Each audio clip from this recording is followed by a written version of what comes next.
go to the day spa with a bunch of her friends and get a massage as part of her day at the spa there.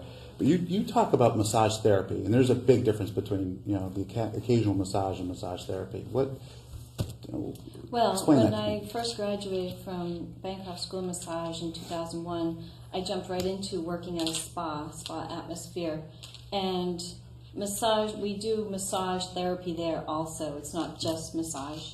But when you're doing more therapeutic massage treatment, you're looking at a specific condition-specific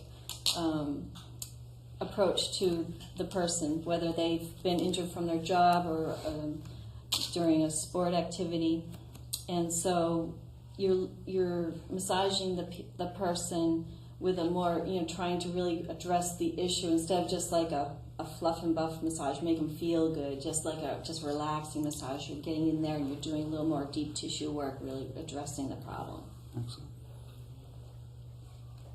So, Louise, what is acupuncture? I mean, it's got to be more than just sticking needles in you. Exactly, it is. Acupuncture is actually just one component of Chinese medicine. Chinese medicine is a complete system of healing that was developed in China over 3,000 years ago, as I mentioned. It's really a safe, effective, and holistic form of medicine, and it's a good alternative or complement to Western medicine. It's used to treat pain, prevent illness, and improve well-being. And the four components of Chinese medicine are acupuncture, Chinese herbal therapy, body work or Chinese massage, which is called Tuina, and energy work, such as Qigong or Tai Chi. Acupuncture is really the insertion of fine, sterile, kind of hair-thin needles into different points on the body called acupoints. And what that does is they're inserted into meridians or pathways on the body, and it helps to move the flow of qi and blood throughout the body to put somebody back into balance and harmony, and that's how it helps to keep people healthy. Seth, you mentioned in just a few moments ago that you said that you treat children. At what age? How old do people bring kids in? Great question, TJ. There actually is no age limit or minimal age. My thoughts are that children should be checked to see if there are joints, whether it's the spine or hips, shoulders, that might be out of place from the birth process. So starting from the day you're born, going forward, at any time during that time, it is a good time to have your child checked. And in particular, if there was a traumatic birth, such as forceps or vacuum suctioned delivery, or things such as they're growing older, starting to play sports, getting knocked down at a younger age, and certainly into high school and college when they're, as an example, playing sports or the car accident or something like that. So, Zan, if I was to come to you as a massage therapist, what could I expect in 1 or 2 sessions? What kind of results would I get? Well, when you first come to get a massage therapy session, I do go through a nice health history of you to get a good picture of the whole person holistically. And after explaining what you to expect, and after you get the massage and you're leaving, it's important that you drink a lot of water to help the nutrients come in and help flush out the toxins. And you might feel a little like jelly afterwards, but then you'll get your second wind and feel really energized. And if you had a condition-specific problem, either stress or pain-related, you may feel the stress and pain go away during the session, or it might take a couple days after a session. You may be sore after a session for like a day or two, and then you feel better, or you might feel better right away. So it all depends on the person.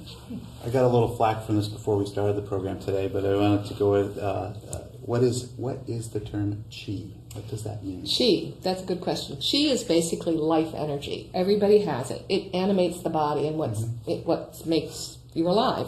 It protects the body from illness, disease, pain. And qi, basically, in Chinese medicine, qi flows through the 14 different meridians or pathways in the body. And when qi flows through these pathways properly, it basically nourishes every cell, muscle, tissue, gland, organ in the body. If qi is stuck or if there's not enough chi, or if it's not moving in the right direction, that's when illness and pain and disease results. So the acupuncture points help to keep the flow of chi moving properly through the body. Awesome. Seth, now, when you go to when you say chiropractor, everybody goes, "Oh yeah, that popping noise." What is the popping noise? That is a great question. It's a very simple answer for the popping noise. It's simply a change in air pressure within the joints themselves. Around each joint in the body, between the bones, there's a circular capsule which has fluid, air, and gas, nitrogen, oxygen. And when you change that air pressure, much like opening a can of something carbonated, such as soda, it makes that popping sound. And that's simply all it is. And it's achieved, and sometimes, if I don't mind me adding, you don't always hear that sound where you have an adjustment, and there are many different ways to adjust, so if someone isn't comfortable with that sound, that I can help them out in a different way. Zan, what are some other benefits of massage therapy one could expect from? You touched on a few, and just Some of the major benefits is that it reduces stiffness and pain, stress, anxiety, helps with insomnia. It improves your flexibility and your range of motion with most of your joints, or all of your joints, including, from your neck to your toes. And gives you a sense of well-being and feeling connected and grounded. So those are some of the benefits. Louise, Yes? now I want to do acupuncture. Okay. Do I get rid of my Western medicine doctor? That's a great question. Many people think of acupuncture as being either or. I'm either going to go for acupuncture and kind of go down the Eastern medicine path, or I'm going to stick with Western medicine. And in reality, it can be both. For example, Chinese medicine has a lot of different strengths. It helps to build your immune system. It helps to eliminate pain. It keeps people healthy. It's a very sort of proactive, preventative kind of medicine. Western medicine, on the other hand, it's got its benefits too. For example, if you have broken bones or you've got trauma from an accident, emergency surgery, for example, or even treating cancer, for example. I would go to a Western medical doctor for those kinds of things. But acupuncture is great for chronic illnesses such as IBS, asthma, diabetes. It helps with pain for things such as migraine. What's IBS? IBS is irritable bowel syndrome. Okay. Sorry. And Western medicine, on the other hand, treats other things.